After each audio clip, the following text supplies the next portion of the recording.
Review, a daily program that delves into the latest and most significant economic stories. From stock markets to currency news, Business Review covers the most up-to-date stories in the global financial world.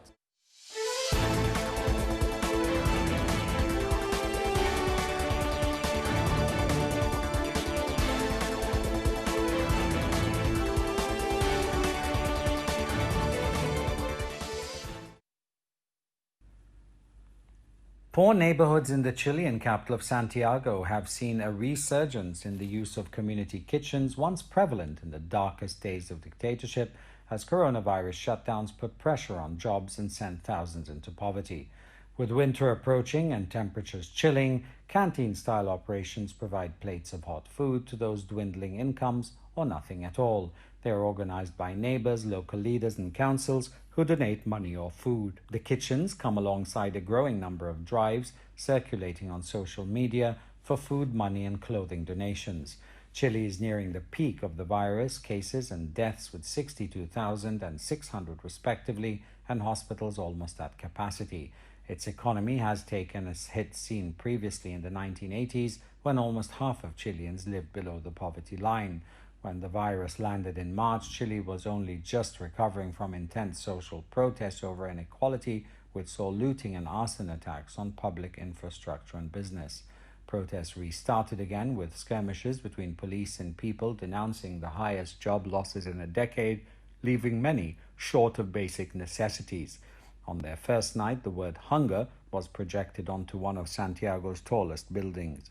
The government has announced a rescue package equivalent to more than 5% of GDP, but opposition politicians and protest leaders say it's insufficient.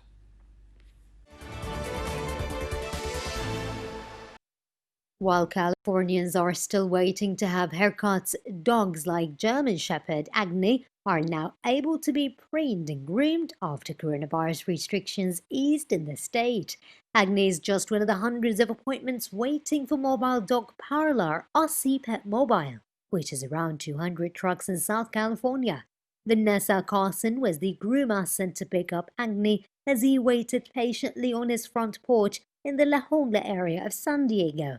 Like most essential businesses, Aussie Pet Mobile staff are kitted out with gloves, masks, and hand sanitizers, and the van is cleaned with detergent between each pet appointment. Although Agni seemed to yelp nervously throughout his grooming, Carlson has noticed changes in behavior of the pets because of the lockdown.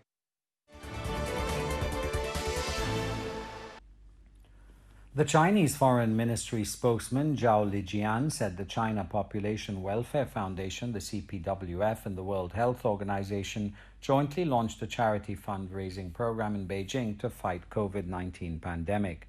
The program, which is called COVID-19 Solidarity Response Fund for WHO Action of China, will receive donations via some 20 internet-based Chinese funding platforms, including Tencent Foundation, Alibaba Foundation, Alipay Foundation, and others. The Chinese Vice Foreign Minister Ma Jiao attended the launch ceremony in China. Li Jua, Vice Chairman of the 11th National Committee of the Chinese People's Political Consultative Conference and the President of the China Population Welfare Foundation, attended and addressed the launch ceremony, and he said the charity fundraising program will enable Chinese charities and civil organizations to effectively play their role in the global response to the pandemic. The WHO Director General Tedros Ghebreyesus spoke highly of China's participation and support to WHO global fight against COVID-19 in his video address at the launch ceremony. The Solidarity Response Fund, announced by Tedros on March the 13th, was founded by the WHO, the United Nations Foundation, and the Swiss Philanthropy Foundation, calling on responsible, kind-hearted individuals, business, and social organizations worldwide to donate funds and supplies to the WHO and its partners as an outbreak response. As a national public fundraising foundation, the CPWF echoes WHO's appeal and helps raise funds in China to contribute to fight the pandemic. According to the CPWF, the funds will be remitted to WHO accounts in installments in time. The WHO and the CPWF will disclose information of the operation of the fund through official websites and reports. Some 50 representatives from the Chinese side and the UN office in China attended the launch ceremony.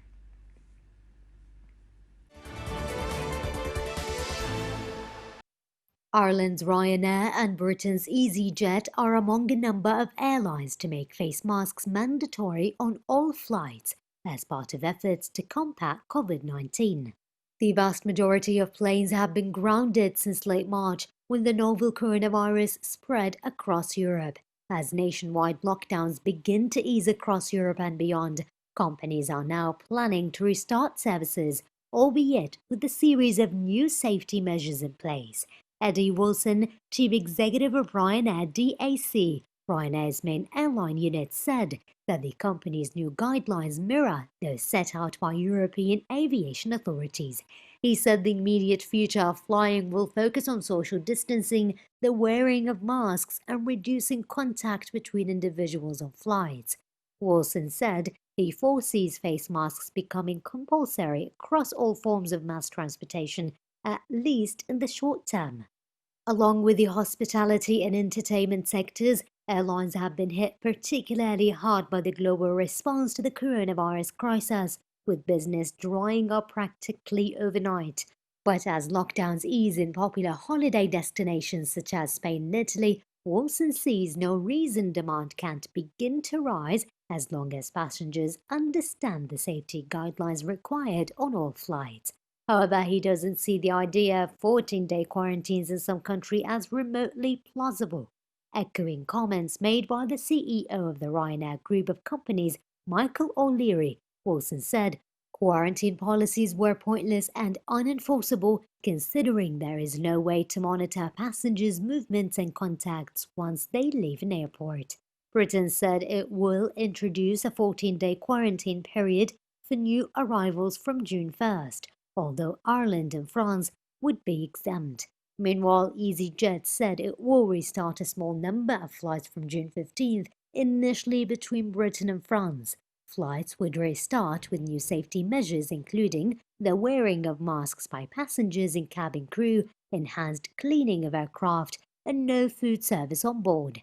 Heathrow Airport, one of the world's major transport hubs, also said that it had started a trial to screen passenger temperatures on departure. Kabul may be in lockdown, but the kitchen is bustling at Mr. Cook, which is a fast food restaurant where staff are busy chopping meat and tomatoes and putting pizzas into the oven.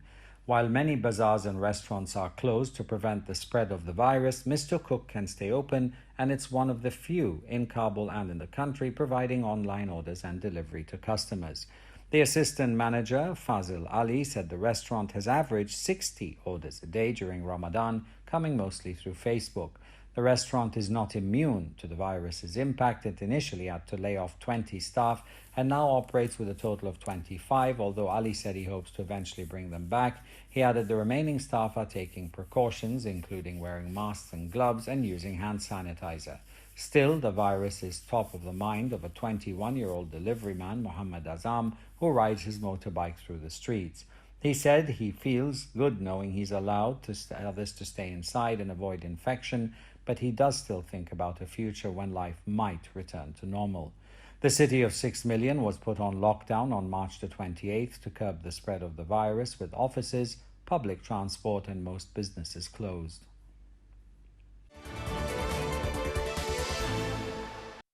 Bethlehem is struggling back to life just in time for the Muslim holiday of Eid al-Fitr, nearly 3 months after it became the first town in the West Bank to be sealed off because of a coronavirus outbreak. Although the Church of the Nativity remains shut, shops are displaying new clothes and sweets to lure customers after 75 days of closures.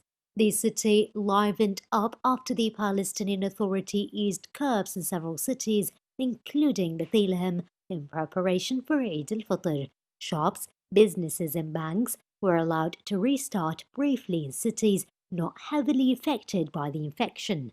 But to try to limit the mass gatherings normally seen during holidays, the PA said that during the 3 days of the festival itself, a blanket lockdown would be reimposed on the West Bank. The announcement confused many residents who had only just begun to enjoy a first taste of greater freedom. Closures will prevent people from celebrating in the usual ways by holding family feasts and visit parks.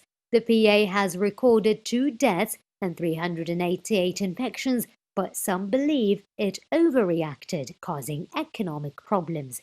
In Gaza, where there have been no confirmed coronavirus cases outside quarantine centers, Hamas officials said a full lockdown was not yet needed. People flocked into markets and shops by the thousand, only a few wearing masks. As Europeans have sought stress relief from baking while under lockdown, one of Belgium's last water mills still producing flour has also seen a surge in demand as supermarket shelves empty.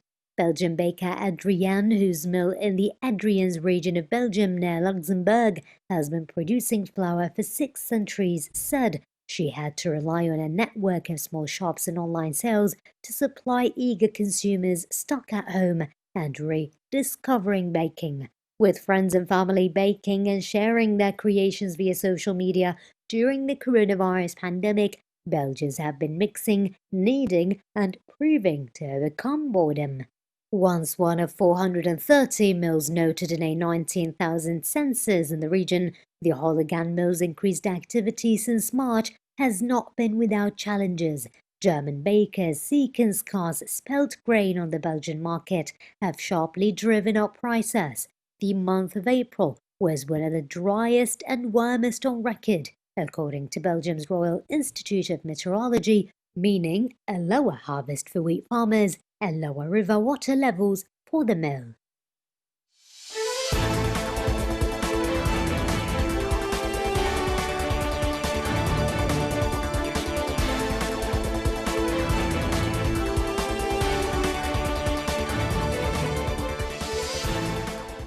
This has been Business Review, your daily source for the most critical stories in the financial world. Tune in next time for the latest financial news impacting the world economy.